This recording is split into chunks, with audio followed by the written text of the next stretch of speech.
बिस्मिल्लाहिर्रहमानिर्रहीम। मौजूद सामीन व नाज़रीन, अस्सलामु अलैकुम वरहमतुल्लाहि वबरकातुहू। मैं उम्मीद करती हूँ कि आप सब खैरियत से होंगे, खुशहाल होंगे। मेरी दुआ है कि अल्लाह ताला आपको खुश और आबाद रखे। आज की मेरी इस वीडियो का मौजू है काबिल के एक प्रोफेसर की कहानी, उन्हीं की ज़ुबानी।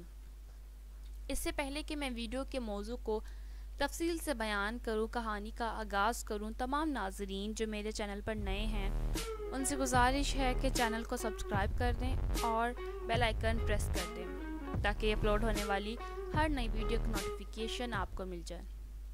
तो कहानी का मौजू है कि काबिल के एक प्रोफेसर की कहानी, उन्हीं की ज़ुबानी, जो कि पश्तो से तर्जमा की गई है। कहते हैं कि मैं पढ़ने के लिए इतने पास पैसे नहीं थे, इसीलिए ज़मीन फ़रोख्त करके पढ़ा। फ़ौरन से पीएचडी कर ली। वापस काबिल आया, सोच रहा था कि इतना सारा पढ़ लिया है, अब तो सदर के बाद सबसे बड़ी कुर्सी मुझे मिलेगी। काफ़ी अरसा नौकरी की तलाश के लिए दफ्तरों की खाक छानी, नौकरी नहीं मिली। कुछ तो करना था, इसलिए एक कार सर्विस स्टेशन खोला। रिश्तेदारों ने खूब मजाक उड़ाया कि मगर मैं अपने रब आप को, अपने घर वालों को तसल्ली देता रहा कि सब बेहतर हो जाएगा। सर्विस स्टेशन बहुत खस्ता हाल था। शीशों के बजाय प्लास्टिक का सहारा लिया। काबिल की यकबस्ता और तेज़ व तंद हवाएं आए रोज़ प्लास्टिक उड़ा ले जाती और मुझे हर रोज़ नए प्लास्टिक खरीदने पड़ते। चचाजाद भाइयों को मेरे नए काम से काफ़ी राहत महसूस होती थी। आए रोज़ खूबसूरत कारें लाते और मुझसे धुलाते थे। अगरचे मेरे साथ और भी लोग काम करते थे, मगर उनकी कारें हमेशा मैं खुद साफ़ करता था। सख्त सर्दी का मौसम था। काबिल की यकबस्ता हवाएं जिस्म के आर पार गुजर रही थीं। मैं प्लास्टिक वाली खिड़की से बाहर का मंजर देख रहा था। चचाजाद आए, गाड़ी खड़ी की और सफाई का कहा। गाड़ी अंदर से पूरी तरह गोबर घास से भरी पड़ी थी। खुदा जाने, मगर मेरा गुमान ये था कि ये उन्होंने खुद ही जानबूझ के गंदी की है ताकि मैं साफ करूं और वो देखकर सुकून पाएं। मेरे साथ काम करने वाले गाड़ी की तरफ लपके। मैंने उन्हें मना किया। मतलब ये था कि अब चचाजाद भाई हैं, वो तो सिर्फ इसीलिए आए हैं कि मुझे सफाई करते हुए देखें। मैंने भाई को बिठाया और उनके लिए चाय का ऑर्डर दिया और ख़ुद गाड़ी को वॉश करने लगा। काम बहुत सख्त था, मगर काम करता रहा और उनकी गंदी गाड़ी साफ की। चचाजाद भाई चाय का कप हाथ में पकड़े बाहर आए और कहा, अच्छी तरह साफ करना। अगर सच पूछे तो बहुत ही कठिन हालत थी, मगर मैं नहीं चाहता था कि भाई की उम्मीदों पर पानी फेरूं। कार अच्छी तरह धोई। कार का मालिक काफ़ी मुस्तरब था। मैंने सोचा शायद गाड़ी अच्छी तरह साफ नहीं हुई है। मैंने पूछा, भाई क्या बात है, आप इतने परेशान क्यों? उन्होंने कहा, मैं तालिबे इल्म हूँ और मेरा इम्तिहान है। अजीब बात ये थी कि वो माशियात का तालिबे इल्म था और दूसरी तरफ मैंने माशियात में पीएचडी कर रखी थी। मैंने पूछा, किस मजमून का पर्चा है? उन्होंने कहा, अकाउंटिंग। मैंने कहा, तुम सामने इस रूम में जाओ, मैं आता हूँ।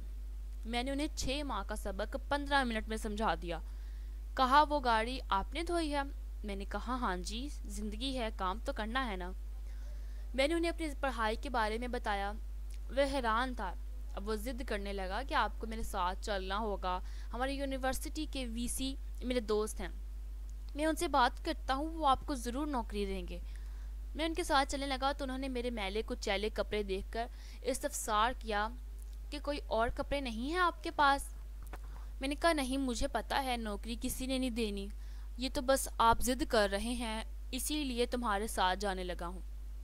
गीले कपड़े ज़ेबतन किए हुए मैं वीसी ऑफिस के एक कोने में खड़ा हो गया।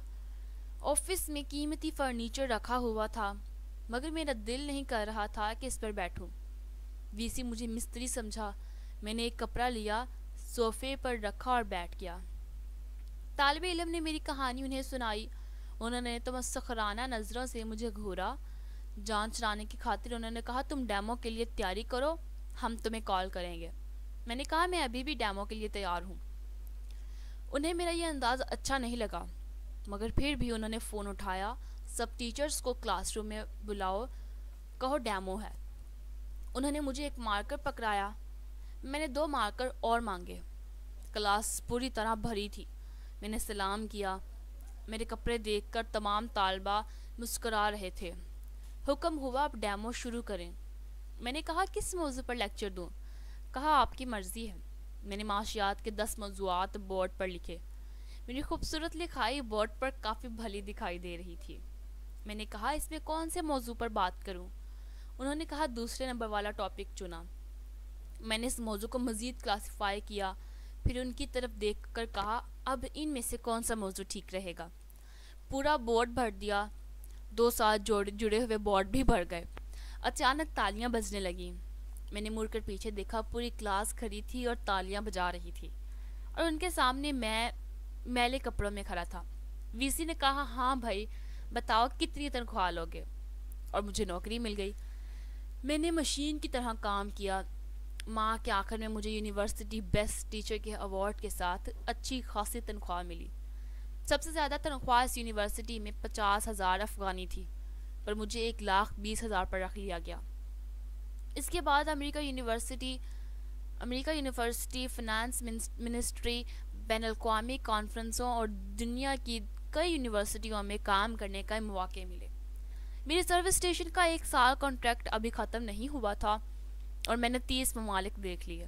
میں آج بھی اپنے چچا زادوں کے ساتھ نیک برتاؤ کرتا ہوں، وہ بھی میرا بہت احترام کرتے ہیں اور نام کے ساتھ صاحب ضرور کہتے ہیں۔ میں اللہ کی رضا پر خوش ہوں۔ زندگی کے سامنے کبھی ہتھیار مت ڈالیں۔ زندگی کے بہت سارے جہت میں ہمیشہ آنے والے کل کے لیے پر امید رہیں۔ کبھی کوئی کام کرتے ہوئے شرماتے نہیں ہیں۔ زندگی ہمیشہ ایک جیسی نہیں رہتی، کبھی بدل بھی سکتی ہے۔ وہ جو پیدا کرنے والی ذات ہے وہ اپنے پیاروں سے ہمیشہ سخت ترین امتحانات لیتی ہے، اور پھر رب کی رضا کو رضا مان کر محنت کرنے والوں کو وہ عزت اور رزق عطا فرماتی ہے کہ دنیا حیران رہ جاتی ہے۔ زندگی میں کوئی کام چھوٹا اور بڑا نہیں ہوتا، البتہ کام کے طریقے چھوٹے اور بڑے ضرور ہوتے ہیں۔